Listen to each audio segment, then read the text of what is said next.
Assalamu alaikum and welcome to Sports Pro. A very good afternoon. It's Pakistan versus West Indies, जिसका first T20 कल wrap up हो गया और पाकिस्तान ये match जीत गया by 14 runs. So next up is second T20 and the third T20, the final T20 जो Sunday को खेला जाएगा. But just as you know कि हमारे शो का एक थीम होता है कि हम लोग पूरे शो में बात करेंगे, हम मैच की एनालिसिस करेंगे and साथ साथ if there are any flaws we'll talk about that. One thing तो हमें पता चल गया, the spin is king and it really made a difference. So किस प्ले ने कल इम्पैक्ट डाला, डिफरेंस डाला और कहाँ थोड़ा सा chaotic हो गया, इस पर हम लोग नजर डालेंगे. Let's have a look at the score card, फिर हम अपने एनालिस्ट के आपसे मिलाऊंगे.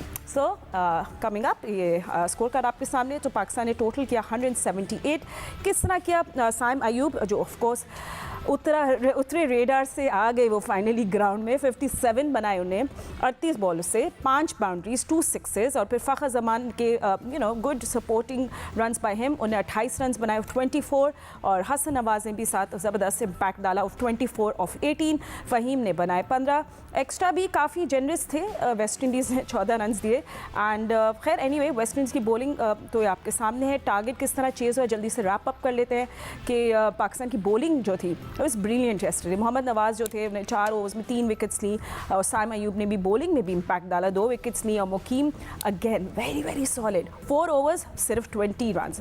शाहीन ने चेज़ को भी क्लीन अप किया और गेम का मोमेंटम बेसिकली शिफ्ट वहाँ से हो गया. So let's all talk about the match. और मैच में अब जो आज के हमारे एनालिस्ट हैं मिस्टर अहमद शहजाद, आज सिर्फ मैं और अहमद हैं. So Ahmed, over to you. I think आज का जो जीत थी उसका गेम प्लान एग्जीक्यूट हुआ. I mean that's was something nice to see कि and first of all can we talk about Saim Ayub. He did so well today क्योंकि वो थोड़ा सा स्ट्रगल कर रहे थे इंजरी के बाद. So he was just too good. I really enjoyed his batting. Yeah he played well. जो पिच था वो थोड़ा स्लोअर साइड पे ज़रूर था. उसने थोड़ा सा टाइम लिया शुरू के अंदर, जो कि बहुत इंपॉर्टेंट था. और उसके बाद उसने फ्लो में शॉट्स मारे. अच्छी चीज़ ये थी कि वो सीधा सामने शॉट मारने जाता था. और जब आप सामने शॉट मारने जाते हैं और बॉल आपके एरिया में नहीं भी होता, थोड़ा शॉर्ट भी होता है, तो आप उसी फ्लो के साथ उसको काउ कॉर्नर की तरफ लेके जा रहे थे. तो ये एक बेहतर चीज़ नजर आई. But at the same time he will find himself really really lucky to be able to get another kick, क्योंकि आज अगर आप देखेंगे फातिमा, जो फ़खर जमान है वो नंबर 3 पे आ रहे हैं. फ़खर जमान नंबर 3 पे नहीं बनते हैं. और आप ये तीनों बल्लेबाजों को, जो कि साहिबजादा फरहान है, साइम अयूब हैं और फ़खर जमान है, आप इनको एक साथ टीम में नहीं डाल सकते. अगर आप इनको एक साथ टीम के अंदर डालेंगे तो नीचे सारा बैलेंस खराब हो जाता है. आप देखें उसके बाद जो है ना, आप हारिस को उठा के 8वें नंबर पे ले गए हैं. आपकी जगह थी हारिस की नंबर 3 पे, और क्योंकि वो विकेट कीपर है उसने खेलना ही खेलना है और एशिया कप जो है सर पे है. तो आप अभी भी एक्सपेरिमेंट कर रहे हैं. इनको पहले भी मशवरा दिया था कि ये 3 ओपनर्स में से 2 को खिलाएंगे और उसके बाद जो है ना एक के साथ बाहर काम करते रहेंगे. लेकिन इन्होंने ऐसा नहीं किया. अब इन्होंने तीनों खिला दिए हैं और फॉर एग्जांपल अगर 2 की फॉर्म नहीं लगेगी फिर क्या करेंगे? फिर चारों तरफ से आवाजें होंगी, किसको रिप्लेस करेंगे, किसको लेके आएंगे? तो मेरे ख्याल से ये एक बहुत बड़ी जो एक मिस्ट्री है जो इन्होंने ये की है आज, खिला के फ़खर जमान को नंबर 3 पे और फिर हारिस को जो नंबर 7-8 पे ले गए हैं. यू टेल मी कि उनका क्या स्कोप है, क्या फ्यूचर है हारिस जमान का? ठीक है. So do you think in the long run this will not work out? अच्छा, क्योंकि हम लोग पहले जल्दी से मैच को समराइज करें और फिर हम इस पर ज़्यादा टैक्टिकल और ज़्यादा हम लोग डीप एनालिसिस करेंगे. But of course again Ahmed, I think हम लोग सब काफ़ी दिनों से बोल रहे थे, हमारे बाकी एनालिस्ट भी, about how spin is actually king. I mean Mohammad Nawaz के ट्रिपल विकेट ओवर था वो जब वेस्ट इंडीज़ की कमर उन्हें तोड़ी, फिर उसके बाद Sufiyan Muqeem, just so good. So is this a return of spin led Pakistan? And also Nawaz को मुकीम और साइम ने जिस तरह होल्ड किया उनको, क्या ये अटैक बांग्लादेश सीरीज से ज़्यादा अब आपको कंप्लीट लग रहा है? And where should we use Nawaz again? देखिए, जब अपॉर्चुनिटीज मिलती ही चली जाती है ना और आप कोई परफॉर्मेंस करके आए ना, तो फिर बीच में फातिमा ऐसी गेम्स भी आती हैं कि आपके मतलब की सिचुएशंस आती हैं। हमने आपको पहले भी बोला था कि मोहम्मद नवाज डिसेंट क्रिकेटर है, डिसेंट रहे हैं, लेकिन इस करंट स्क्वाड के अंदर जो एशिया कप गोइंग फॉरवर्ड मेरे ख्याल से थोड़ी सी बेहतर ऑप्शंस मौजूद हैं। और स्पेशली मैं इस हक में हूँ कि आपको इतने ऑलराउंडर्स नहीं चाहिए, आपको जेन्युइन स्पिनर चाहिए होते हैं। हमने मोहम्मद नवाज के बारे में बोला था कि मोहम्मद नवाज तभी इफेक्टिव होते हैं जब लोग इन पे अटैक कर रहे हो और मिस हिट हो जाए और खड़ी हो जाए। बांग्लादेश के अंदर जहां पे इतना ब्रेक हो रहा था, वहां पे आपको एक कन्वेंशनल स्पिनर की जरूरत थी कि जो कि डिफेंस ब्रेक करे, जिस तरह बांग्लादेश के स्पिनर्स कर रहे थे, वो करने में नाकाम रहे। और आज जब बैट्समैन उनको जारहाना अंदाज में खेलने जा रहे थे तो मिस हिट्स हुई और आउट हो गए। वो नॉर्मली इसी तरह आउट करते हैं, लेकिन जो एक खुशी की बात थी वो ये थी कि सुफियान मुकीम, जिसकी सब बात कर रहे थे, इवन सिकंदर करते रहते हैं, राशिद भाई जो है उसकी बात कर रहे थे, आज जब उनको आपने गिग दिया, अपॉर्चुनिटी दी है, उन्होंने आपको टैलेंट शो किया है। उन्होंने एक वो समझ ही नहीं आ रहे थे, पिच से रीड करने की कोशिश कर रहे थे वेस्ट इंडियन बैटर्स जो है सुफियान को, जो कि बड़ा मुश्किल हो जाता है। एक already he is quick through the air, और जो प्लेयर जो है हाथ से चैनामैन को पिक नहीं ना करता that which way it's turning, वो पिच से करता है। और पिच से स्लो बॉलर जो है फिर भी वो एडजस्टेबल हो जाता है, लेकिन जो तेज बॉल करता है उसका अगर आप हाथ रीड नहीं कर रहे हैं, फिर तो आप एक मिजरेबल पोजीशन के अंदर होते हैं। और आज हमने देखा कि उसने जादू चलाया, उसने दिखाया है कि वो कितना केपेबल है, why he should be in the side, और पॉलिश होना चाहिए जी। उनको अपनी फील्डिंग पे और फिटनेस पे जरूर काम करने की जरूरत होती है, लेकिन इसीलिए तो सपोर्ट स्टाफ किस लिए होता है, वो यही चीजें पॉलिश करने के लिए होता है ना। आप पास में देखें, जिसका छोटा छोटा सा कोई प्रॉब्लम निकलता है उसको आप उठा के बाहर कर देते हैं, रादर देन उस पे साथ काम किया जाए। काम नहीं कोई करना चाहता, उठा के बाहर। तो भी सुफियान मुकीम को अपॉर्चुनिटी आपने दी है, उसने परफॉर्म किया है। Would still like to see Ibrar Ahmed in this squad because I am a fan of a genuine spinner. वो आधा तीतर, आई एम सॉरी मैं बार बार ये बोलता हूँ, आधा तीतर आधा बटेर वाली जो क्रिकेट है वो लॉन्ग गॉन। और अगर तो कोई आपके पास जडेजा जैसा ऑलराउंडर पड़ा है जो इतना कंसिस्टेंट है, जो बैट्समैन भी पूरा है, बॉलर भी पूरा है, फिर तो आप उसको लेके आइए, अपॉर्चुनिटी दीजिए। लेकिन अगर आपके पास आधा तीतर आधा बटेर है, so you rather go with a specialist batter और अ स्पेशलिस्ट बॉलर, बिकॉज आप रिजल्ट भी तो देखें ना, रिजल्ट शो करते हैं। पिछले 6-7 साल से आप जब के ऑलराउंडर्स के पीछे पड़े में रिजल्ट आपके सामने, आप तो क्वालिफाई भी नहीं कर पाते हैं। तो मेरे ख्याल से Hesson somehow missing a trick again. Nawaz जो है टीम के अंदर मौजूद है, मेरे ख्याल से शादाब के फिट होने का जो है इंतजार किया जा रहा है। और आप देखेंगे कि शादाब जब फिट होंगे, हेसन क्योंकि इस्लामाबाद यूनाइटेड से उनका ताल्लुक है, वो उनको टीम के अंदर लेके आएंगे। एंड आगे जाके मैं अहमद ज़रूर आपसे पूछूंगी कि रेड फ्लैग्स भी क्या थे। It's of course strike rate of the players in the middle order as well and death overs, इस पर हम लोग आगे जाके बात करेंगे। बट पाकिस्तान क्रिकेट टीम के former captain mister Rashid Latif ने हमें ज्वाइन के लिए। राशिद भाई, I mean good win for Pakistan. हमने देखा जड़ी फील्ड प्लेसमेंट्स भी बहुत अच्छी थी, हमने देखा कि साइम अयूब अच्छे लग रहे थे ऑन द फील्ड, बट क्या ये एक इंडिविजुअल ब्रिलियंस है या आपको लगता है कि नहीं सब ने अपना इम्पैक्ट डाला? मैंने नहीं सुना कि अहमद ने क्या बोला, और कोशिश करूंगा वही बातें करूं जो अहमद ने की। अस्सलाम वालेकुम। नहीं आप खुल के अपना बोलिए सर। पर्सपेक्टिव देते हैं हमेशा जी। हाँ। इसमें देखें जो सुबह शो किया आपने, उसमें यही था कि टीम जीत गई है, ठीक है ना, लेकिन क्या हम तैयारी कर रहे हैं, एशिया कप की तैयारी कर रहे हैं? जिस तरह से ऑस्ट्रेलिया गए उनको वहां हराया, क्या हमने चैंपियन ट्रॉफी की तैयारी की थी? हम साउथ अफ्रीका गए, साउथ अफ्रीका को हराया, क्या हमने चैंपियन ट्रॉफी की तैयारी की थी? सवाल वही है। हमने अभी वेस्ट इंडीज को हराया, हो सकता है 3-0 भी कर दे। क्या ये हमारी तैयारी है एशिया कप के लिए? क्योंकि यहाँ पे स्पिनिंग चीजें मिलेंगी आपको, स्पिन माइंडसेट मिलेगा, स्पेशलिस्ट स्पिनर चाहिए होंगे आप। और बाकी हारिस हमारा सबसे टारगेट वाला प्लेयर है, जो कि अच्छे स्ट्राइक रेट से बैटिंग करता हुआ आया, उसको धीरे धीरे से पीछे कर दिया गया। वो मंतक समझ में आ गई, मैं ये नहीं बोलूंगा समझ में नहीं आई, क्योंकि कप्तान को अपनी प्लेस की पड़ी हुई है। जिस टीम में कप्तान को अपनी प्लेस की पड़ जाए वो टीमें तरक्की नहीं किया करती। तो जो से बात बनती है कि आपके जो फ्यूचर के जो कैप्टन है वो लगता नहीं है कि चैंपियन ट्रॉफी में ही है, एशिया कप में भी है वो।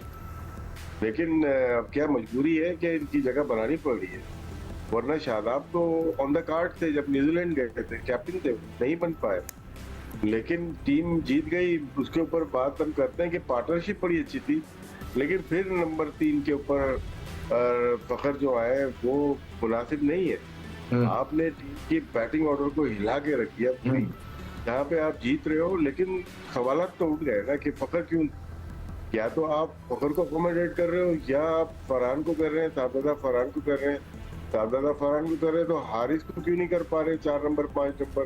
क्योंकि नंबरिंग 3 नंबर पे अगर फखर आ गए तो 4 नंबर हसन नवाज ऑलरेडी वहाँ मौजूद है, जिसके ऊपर मसला ये हो गया कि कप्तान को भी आना है और मोहम्मद नवाज को और ऊपर भेज दिया गया। ठीक है, कभी कभार हो जाता है, लेकिन ये सोच, ये अप्रोच के साथ बड़े टूर्नामेंट नहीं जीत सकते आप। वन ऑफ जीत जाएंगे, मे भी आप वेस्ट इंडीज की टीम को हरा दें, और उनकी गलतियां ये रही कि उन्होंने बड़ी पार्टनरशिप की पहली विकेट के ऊपर 72 रन 67 बॉल पे, मैच तो वही हार गए थे, बॉल तो वही हार गए थे। वही मशरफ के 3 कैच छोड़ दिए, और लेकिन पिच के लिहाज से पाकिस्तान का स्कोर बहुत अच्छा स्कोर था, लेकिन मुझे बहुत सारे सवालात हैं जो कि इस मैच से जीतने के बाद भी उठ रहे हैं, ये मेरे लिए थोड़ा सा तशवीश का बायस बन रहा है। ठीक है, तो बेसिकली हम लोग अभी तक यही बात करें कि ये बैटिंग टेम्पलेट जो है ये सस्टेनेबल नहीं रहेगी। एंड तो आप लोगों को वैसे फिर क्या लगता है कि आप why don't you both suggest a batting order? Amit first you go. हाँ, आप करें। अब देखें, अब तो साइम अय्यूब ने 50 कर दिए। ठीक है, तो वो टॉप पे आपको दिखेंगे। परफॉर्मेंस नहीं की आपने, सजेस्ट हमने सबने बैठ के यही किया था कि आपने 3 में से 2 खिलाने। आप साइम अय्यूब को अगर इस मैच से पहले रेस्ट कराते और उस पर काम करते तो आप फखर और साहिबजादा के साथ ओपन जाते। आपको ये 3 पे आपका मोहम्मद हारिस आता, आप मोहम्मद हारिस को 8वें पे ले गए, और आप फिर ये माइक हैसन करना, जो मैच अगर देखा तो करना ये चाह रहे हैं कि लेफ्टी राइटी आउट हो रहा था तो राइटी आ रहा था, लेफ्टी आउट हो रहा था तो लेफ्टी आ रहा था, कि ये मंतक पुराने मंतक है। अगर आपने लेफ्टी राइटी करना है तो फिर हुसैन तलत को जेन्युइन मिडिल ऑर्डर है आप डालें। आपने मोहम्मद नवाज को क्यों 5वें नंबर पे भेज दिया? आप हुसैन तलत को साथ साथ कैरी कर रहे हैं, सैर करा रहे हैं, तो आप उनको डालें ना। आप मोहम्मद हारिस को 8वें नंबर पे ले गए, ये आपका सोल्यूशन है। इस तरह आप तैयारी कर रहे हैं। आपने देखे जिस तरह सुफियान हकीम की राशिद भाई वगैरह बात कर रहे थे, उसने परफॉर्मेंस करके दी है, ठीक है, तो आप किस चीज से डर रहे हैं? आपको मसला ही पता नहीं क्या हो रहा है। आपने तीनों खिला दिए, फॉर एग्जांपल आपके तीनों फेल हो जाते ओपनर, तो फिर आप किसको ढूंढ के आते?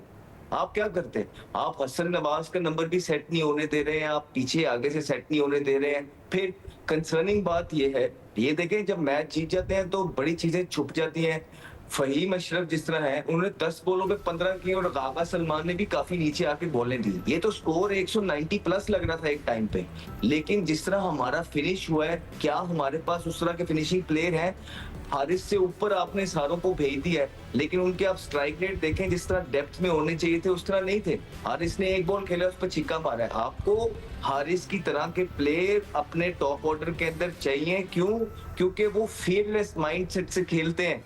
वो जब भी परफॉर्मेंस करेंगे टीम के काम आएगा, अगर नहीं भी करेंगे तो वो आउट होके ड्रेसिंग रूम पे आ जाएंगे। अगले इंसान के इतने ज्यादा टाइम वेस्ट नहीं होगा, वो इन एनी केस अंदर होगा।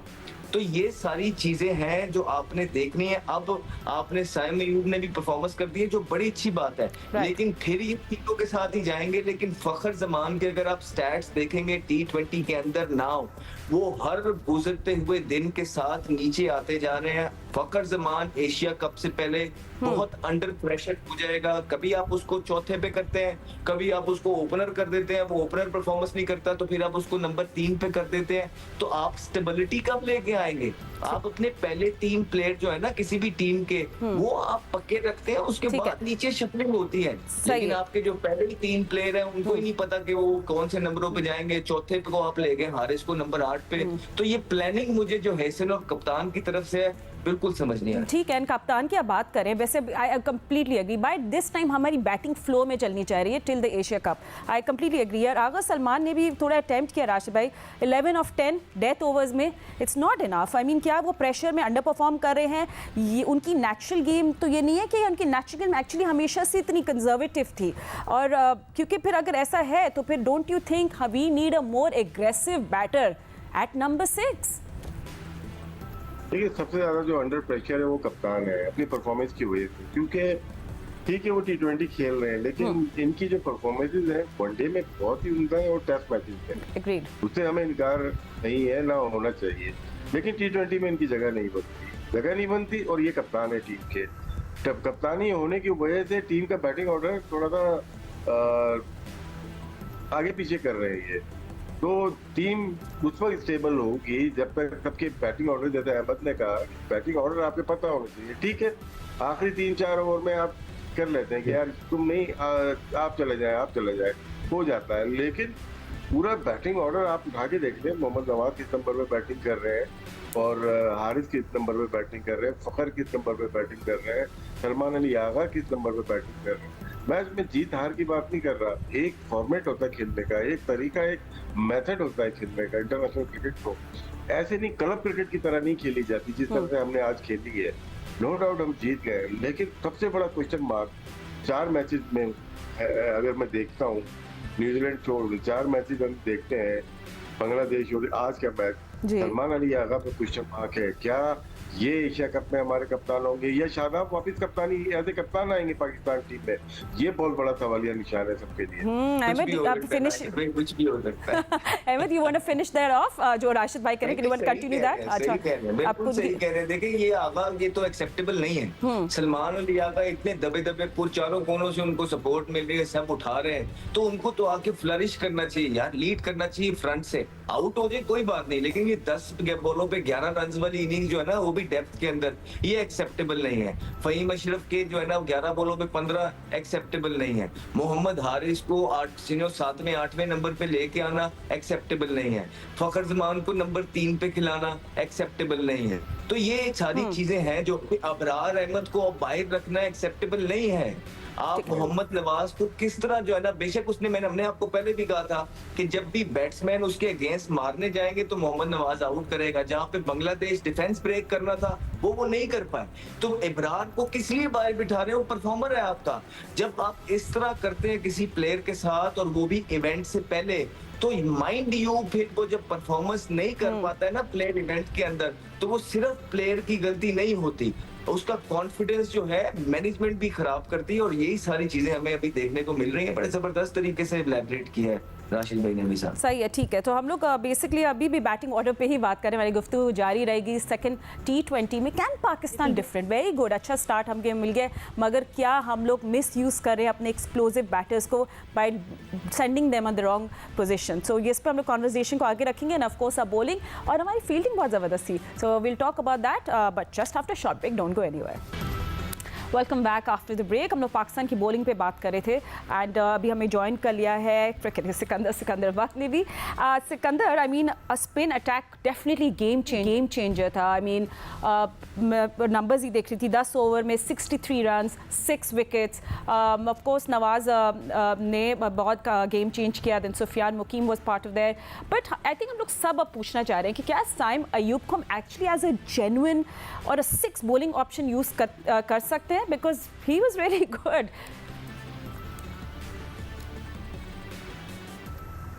देखो बात असल है, कल हमने एक बात की थी, हमने रिक्वेस्ट की थी कि अभी बल्कि ये राशिद और अहमद शहजाद भी यही बात कर रहे थे कि हमें तैयारी करनी है एशिया कप की। तो जैसे अभी राशिद ने बोला कि हम ऑस्ट्रेलिया में तो जीते, आगे चैंपियंस ट्रॉफी हार गए, ठीक है, अभी भी हम वहां जीत तो रहे हैं, मगर इब्रार को ड्रॉप करने का कोई वजह बता दे। कल भी मैंने रिक्वेस्ट की थी, मैंने तो हाथ जोड़ के रिक्वेस्ट की थी कि चेयरमैन को किसी तरह ये मैसेज पहुंच जाए कि सुफियान को खिला दें, तो सुफियान को खिलाया तो इब्रार को ड्रॉप कर दिया।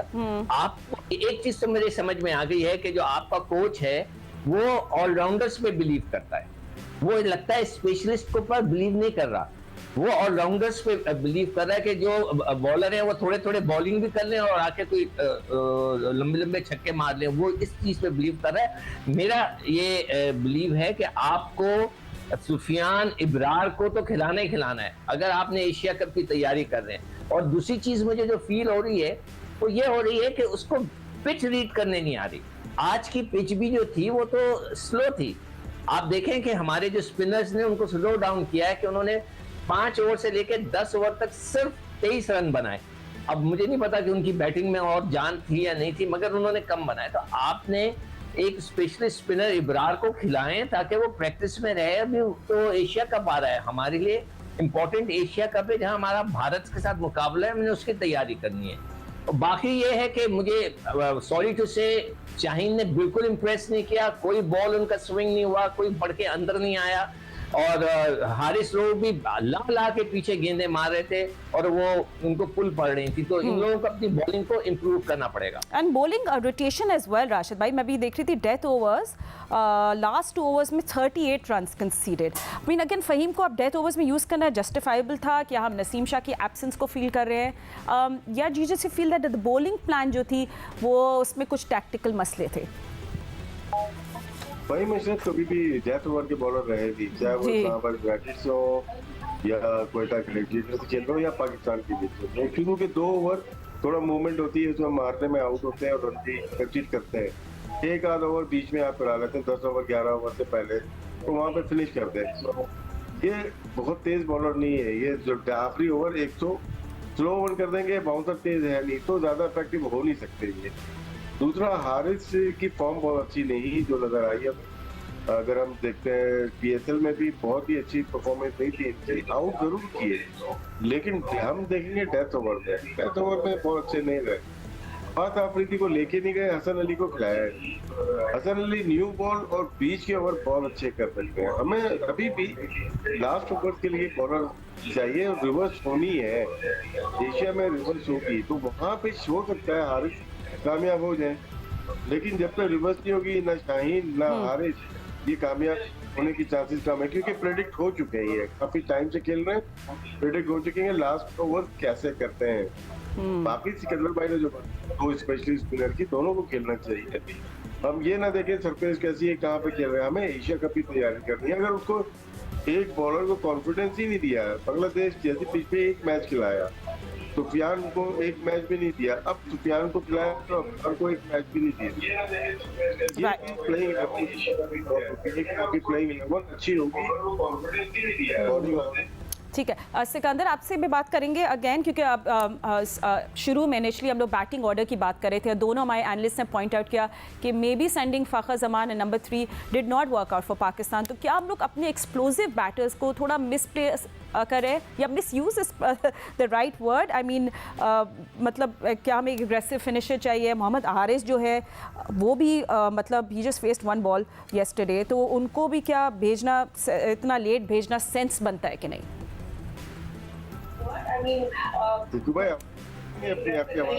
मोहम्मद हारिस जो है वो भी मतलब तो उनको भी क्या भेजना, इतना लेट भेजना सेंस करता है कि नहीं? देखो अंदर आया है ना, अब बोले राशिद, कुछ बोल रहे थे आप? भाई आप कंटिन्यू करें। अच्छा, जब मैं ये कह रहा था कि जब से फरहान अंदर आए तो बैटिंग ऑर्डर थोड़ा इन लोगों का डिस्टर्ब हो गया है। इनको अब समझ में नहीं आ रहा है कि फरहान से ओपन कराएं, फखर से कराएं, साइम से कराएं, तो ये थोड़ी सी कंफ्यूजन है। इनमें किसी एक को अगर थोड़ा सा अगर वो कर ले, जैसे कि फरहान अगर वन डाउन आ जाए, ये भी हो सकता है कि फरहान वन डाउन आ जाए और फखर और साइम से ओपन करा लें, तो ये आपको कॉम्बिनेशन करना पड़ेगा। इसलिए कि Farhan is in a good nick, Fakhar पुराना प्लेयर है, साइम भी एक नया प्लेयर है।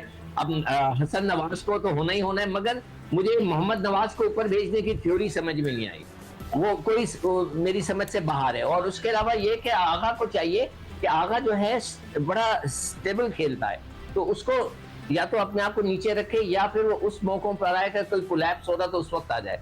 तो हारिस जो है ना, हारिस को वो तो देखिए टेक्निकली वो कोई प्लेयर नहीं है, वो मार धाड़ वाला प्लेयर है, तो उसको एक बॉल पे एक छक्का मार लिया, वाह वाह हो रही है। मगर जब वो खड़ा हुआ था 14 बॉलें उसने बांग्लादेश में खेली, वो क्या खेल रहा था?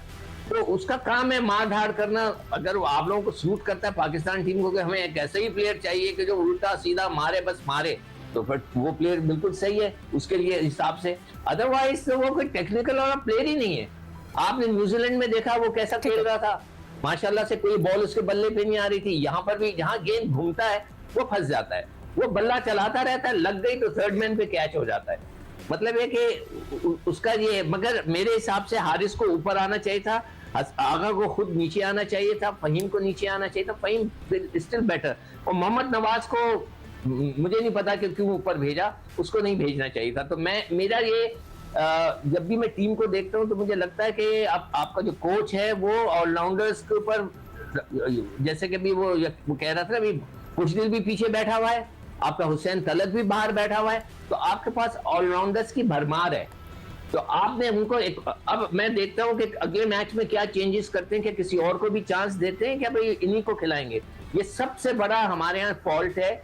हम जीत गए ना, हमें थोड़ी टीम तब्दील करो, लाओ हुसैन तलत को, देखो वो क्या कर रहा है, फहीम को बिठाओ, आप खुशदिल को खिलाओ, बिठाओ नवाज को, ताकि हर लड़के को चांस मिले और हमें पता तो चले कि कौन कितनी फॉर्म में। ठीक है, बहुत शुक्रिया सिकंदर फॉर जॉइनिंग अस। हम लोग अपनी कॉन्वर्जेशन को कंटिन्यू रख रहे हैं एंड लतीफ़ भी हमारे साथ है। एंड राशिद भाई, थोड़ा सा हम लोग स्ट्राइक रेट की, टॉप ऑर्डर की भी बात कर लेते हैं। I mean just checking the score card right now, Farhan 116, Fakhar 116, pressure on Saim है, एक बैटर स्कोर किया 135 टॉप 6 में। तो क्या फरहान की जगह क्या हम किसी और को चांस दे सकते हैं to come in that spot? मैं नहीं कह रही को मैच नहीं खिलाना चाहिए, मे बी हारिस। देखिए, जहाँ पे हम 2 मैचेस हारे हैं, आगे पीछे है बांग्लादेश में, तो हमें ख्याल आया कि फरहान को खिलाना चाहिए। तो फरहान ने जो रन किए वही डिफरेंस रहा पूरे मैच में बांग्लादेश के खिलाफ आखिरी T20 में। और अगर देखा जाए तो पूरे पाकिस्तान टीम में सबसे ज्यादा रन जो बनाए पूरी सीरीज में, वो फरहान नहीं बनाए, 63 रन बनाए उन्होंने, उससे नीचे किसी ने बनाए हो। तो ये आइडिया सिर्फ फरहान ही क्यों ड्रॉप हो जाए, जो रन करे वो बाहर हो जाए, जो कुछ ना करे वो खेलता रहे, ये तो समझ में नहीं आ रहा बात। हाँ, उनका नंबर थोड़ा सा कर सकते हैं, नंबर 3 पे कर सकते हैं, लेकिन जब भी वो ओपन खेले वो भले आउट हो गए, वो पॉजिटिव खेले, अपनी बॉडी को लाइन में लेके आते हैं, वो ऐसी आंखें बंद करके नहीं मारते। तो अगर वो निकलते हैं 30-35 से 50 क्रॉस करते हैं, ऐसे प्लेयर्स तो चाहिए हमें कि जो कि थोड़ी सी लंबी इनिंग खेलें, 10-11 ओवर तक खेलें। अब ऐसा भी ना खेलें जैसे वेस्ट इंडीज के 2 ओपनर ने खेला 67 बॉल में 72 रन, हमने कहा था 10 ओवर में मैच हार के बगैर आउट हुए।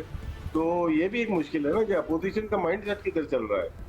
अगर तो माइंडसेट ही ये है कि हमें रन ही नहीं बनाने, तो उसके खिलाफ तो कोई भी टीम खिला दें, आप जीतते रहेंगे। लेकिन जिस दिन टीम आएगी ना, उस दिन पता चल जाएगा कि नंबरिंग क्या होती है।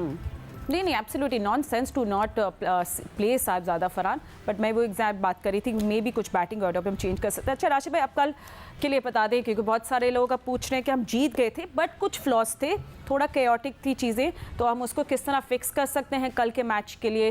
आप क्या चेंजेस देखना चाहते हैं? क्योंकि 50 सेकेंड्स रह गए, थोड़ा आपको शॉर्ट रखना पड़ेगा। देखिए, हसन अली को ट्राई करना चाहिए, क्योंकि वो ऐसा बॉलर है कि वो बैटिंग तो छोड़, बॉलिंग अच्छी कर देता है। हारिस आउट ऑफ केप लग रहे हैं इस वक्त ना, अच्छी फॉर्म में नहीं लग रहे। ठीक है, सॉरी राशिद भाई, run out of time. Mohammad Haris को हम रेस्ट दे सकते हैं कल के लिए, एब्सोल्युटली राइट। हम लोग अपनी कॉन्वर्जेशन को ऑफ कोर्स जारी रखेंगे और थ्रू आउट जियो न्यूज़ पर आपको अपडेट्स मिलते रहे। कल सेकंड T20 मैच है, सो हमारी we'll see you tomorrow with more analysis. अभी के लिए इतना ही वक्त है, कल हाफिज़।